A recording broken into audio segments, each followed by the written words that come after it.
Mainit na balita, gumugulong na muli ang deliberasyon ng House Justice Committee kung sufficient in substance ang dalawang impeachment complaints laban kay Pangulong Bongbong Marcos. Tinatalakay ngayon ang reklamong inihain ni dating Gabriela Women's Party List Representative Liza Masa at iba pa na inendorso naman ng mga kongresista mula sa Makabayan Bloc. Ang kanilang ground for impeachment, betrayal of public trust.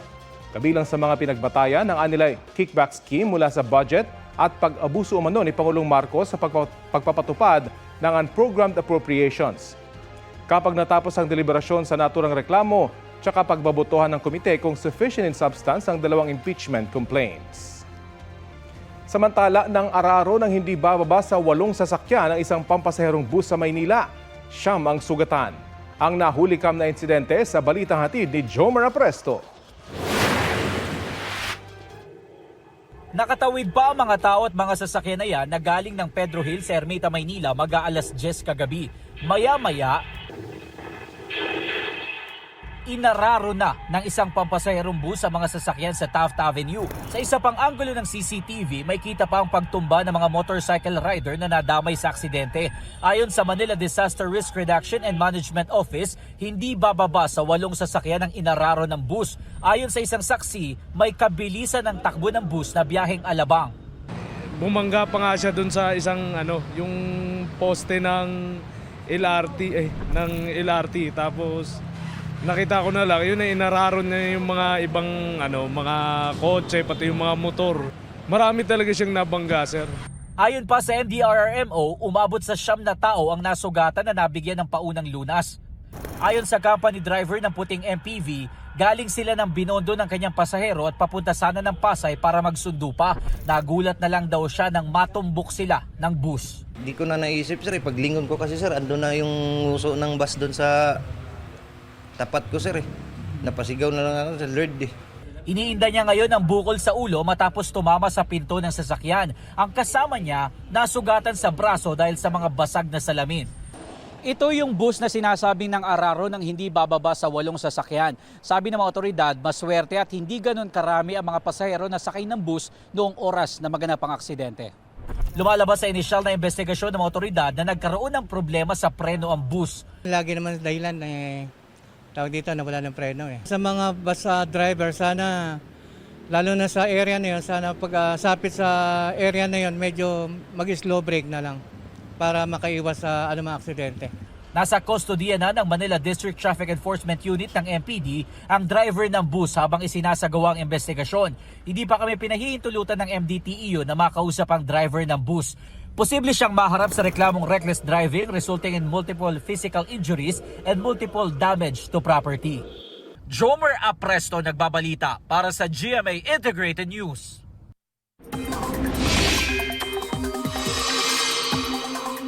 Malayo pa man sa bansang Bagyong Basyang, inulan na ng husto ang ilang lugar sa Visayas at Mindanao. Malakas ang ulan sa Pangasinan kahapon dahil yan sa shear line ayon sa Pag-asa. Local thunderstorm naman ang nagpaulan sa ilang bahagi ng Cotabato.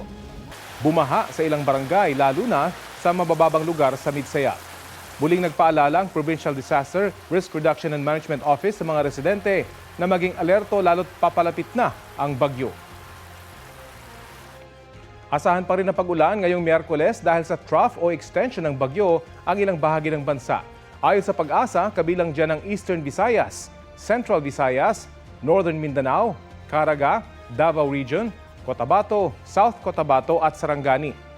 Kaninang alas 8 ng umaga namataan ang Bagyong Basyang, mahigit 700 kilometro silangan ng Hinatuan, Surigao del Sur. Taglay nito ang lakas ng hangin na hanggang 55 kilometers per hour. Nakataas na kanina ang wind signal number 1 sa southern portion ng Surigao del Sur. Sa pinakahuling forecast track ng Pag-asa, posibleng maglandfall ang Bagyong Basyang sa Eastern Mindanao bukas ng gabi o umaga ng Biyernes. Tumutok lang po dito sa Balitang Hali para sa 11 AM Bulletin kaugnay ng bagyo. Bilang paghahanda at pag-iingat sa Bagyong Basyang, walang pasok ngayon sa ilang lugar sa Visayas at Mindanao. Suspendido ang klase sa lahat ng antas sa mga pampubliko at pribadong paaralan sa Santa Maria, Davao Occidental at Carmen, Cebu. Shift to alternative delivery mode naman ang lahat ng antas sa mga pampubliko at pribadong paaralan sa Danao, Cebu, Manhuyod at Amlan, Negros Oriental. Bago naman ang nakataktang botohan ngayong araw ng House Justice Committee kung sufficient in substance ba ang dalawang impeachment complaints laban kay Pangulong Bongbong Marcos, tinalakay na kahapon ng komite ang mga pinagbatayan ng reklamong inihain ni Attorney Andre De Jesus. Balita natin ni Tina Panganiban Perez.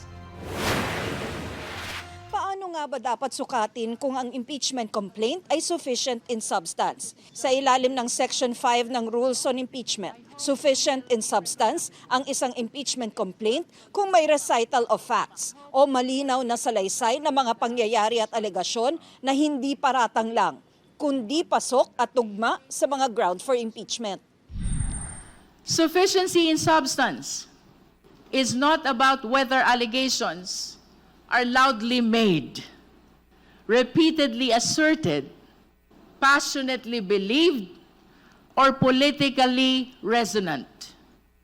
It is about whether the complaints allege ultimate facts, not mere conclusions, whether they show a personal, culpable act or omission by the impeachable official, and whether those acts, as pleaded, amount to culpable violation of the Constitution, treason, bribery, graft and corruption, other high crimes, or betrayal of public trust, as the Constitution strictly enumerates. Pinaigting din ng komite ang sukatan matapos manalo sa botohan na dapat authentic ang mga dokumentong kalakip ng complaint. Tatlo ang grounds for impeachment ng De Jesus complaint: betrayal of public trust, culpable violation of the Constitution, at graft and corruption. Isa sa mga puna, puro news article daw ang basehan sa alegasyong kinidnap at binigay sa ibang bansa si dating Pangulong Duterte. The first offense, most of the annexes are news articles. It might be insufficient for evidence to be based on mere news articles only. Honorable Nisay, the question is very specific. Whether or not you are aware of a case of kidnapping filed against the impeachable official. Am I aware, Madam Chair? You are? Aware of that. So you are aware that there is a case of kidnapping filed against the impeachable official? No. That there is no, ma'am. Sinita rin ang basehan ng alegasyon na drug addict daw ang Pangulo, kaya apektado ang kapasidad na mamuno. This ground presupposes that because PBBM is an addict or an alleged addict, he is unfit to be president. However, unfitness per se is not a ground for impeachment. Ganon din ang alegasyong hindi vinito ng Pangulo ang unprogrammed appropriation sa budget noong 2023 hanggang 2026 at kumikbak din daw sa mga budget insertion at ghost flood control project na ang basehan ay mga video na pinost sa Facebook ni dating Congressman Zaldico. The video exposes abroad wherein we in the later part will have to hear this particular person has to be present. Otherwise, it's a piece of paper and a piece of video that is not allowed to be introduced in any proceeding. Inusisa rin ang basehan ng alegasyong binuo ng Pangulo ang Independent Commission for Infrastructure para protektahan ang mga kaalyado niya. Tina Panganiban Perez, nagbabalita para sa GMA Integrated News. Ito ang GMA Regional TV News. Mainit na balita mula sa Luzon, hatid ng GMA Regional TV. Patay sa pamamaril ang isang lalaki sa Dasmariñas, Cavite. Chris, nahuli ba yung suspect? Rafi, naaresto ang suspect sa hot pursuit operation. Ayon sa pulisya, naglalakad pa uwi ang biktima sa barangay Datu Ismael nang sundan at barili ng suspect. Sa ulo tinamaan ng bala ng baril ang biktima. Base sa investigasyon, dating alitan ng biktima at suspect ang motibo sa krimen. Maharap sa reklamong murder ang suspect. Wala siyang pahayag.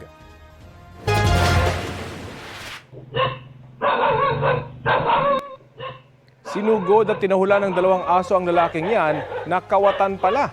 Sa kabila ng ingay nilabantay, napasok ng suspect ang bahay matapos sirain ang isang bintana. hindi na nakuna ng mga pangyayari sa loob. Nakita naman ng pagtakas ng suspect tangay ang ilang gamit. Ayon sa biktimang nasalasihan, kabilang sa mga nakuha ng lalaki ang kamera, cellphone at wallet na may lamang pera at ATM cards. Ayon sa kapitan ng barangay Kabugao, Davao, sa lugar ang suspect. Hawak na ng pulisya ang CCTV footage at tuloy ang kanilang pagtugis sa suspect. Pwede pa rin daw magpatuloy ang pagbawi sa mga ari-arian ng mga sangkot sa issue ng flood control projects kahit mawala pa ang Independent Commission for Infrastructure ayon sa Department of Justice. Postponed naman ang pre-trial ng mga akusado sa kasong graft at malversation kaugnay sa mahigit 96 million peso flood control project sa Davao Occidental. Balitang hatid ni Joseph Moro. Ipinagpaliban ang pre-trial sa RTC Branch 27 sa Lapu-Lapu City ng mga kaso laban kina Sara Diskaya, Executive Officer ng St. Timothy Construction na si Maria Roma Rimando at 8 opisyal ng DPWH. Kaugnayan ng paglabag sa Anti-Graft and Corrupt Practices Act at malversation of public funds dahil sa maanomalya umanong 96.5 million pesos na flood control project sa Davao Occidental. Sa pagdinig pansamantalang pinagbigyan ng korte ang hiling ng kampo ng mga akusado na via video conferencing na lamang ang kanilang pagdalo sa mga susunod na pagdinig dahil daw sa kanilang seguridad. Inutusan din ng korte ang prosekusyon na tapusin ang paglalagay ng markings sa mga dokumento magsisilbing ebidensya. Sinubukan ng GMA Integrated News na kunin ang pahayag ng kampo ng mga akusado pero tumanggi sila. Hindi rin nagbigay ng karagdagang detalye ang Visayas Ombudsman. For your attention na nag-focus dun mo sa kanyang corruption cases. But in deference to our central office, we were given orders to let them give mga press releases. Okay. So, I'm sorry, I cannot say anything about the case. Diringgin naman ang petition for bail na inihain ng mga akusado pagkatapos ng pre-trial. Ang 8 luxury vehicles na Sara Diskaya at asawang si Pacifico ipasusubasta ng Bureau of Customs sa February 11. Isa rito ang Rolls Royce na sumikat dahil sa payong nito. Inaalok na ito ngayon sa 29 million pesos. Pinili ng BOC na isubasta pa rin ito kahit pwede na itong i-direct offer. Mas less questions. We are trying to avoid actions that would cast doubt. Ang mga sasakyan ng mga Diskaya bahagi ng 4 na bilyong pisong halaga ng mga ari-arian na hinahabol ng Technical Working Group na binuo ng Independent Commission for Infrastructure o ICI. Bahagi yan ng 24.7 billion pesos na assets o ari-arian ng 140 individual at 300 korporasyon na sangkot sa flood control scandal. Kaya hiniling na ng Anti-Money Laundering Council o AMLC na i-freeze. Pinag-usapan na ng TWG kung anong mangyayari sa paghabol kung sakaling buwagin ang ICI. Pero sa ngayon, tuloy-an niya ang trabaho. Each individual agencies na mag-disengage or for example naman halimbawa mag-cease to exist, the TWG's work would still continue because we discuss amongst ourselves na what we do here would also be valuable for other agencies like the Sandigan Bayan, the Ombudsman. I think it was designed to exist outside the ICI.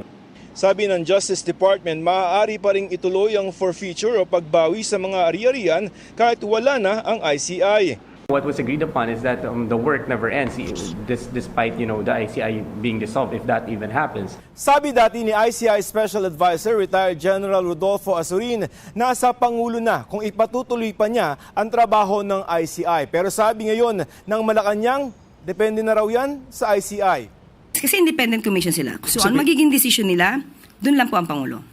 Sa mga orihinal na commissioner ng ICI ay tanging si ICI Chairman retired Justice Andres Reyes Jr. na lamang ang natitira.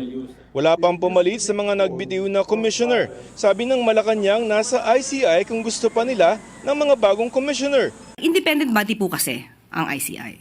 So ayaw po makialam ng Pangulo kung ano po ang magiging decision nila.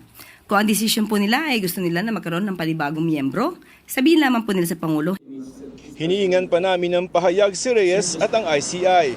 Joseph Moro nagbabalita para sa GMA Integrated News.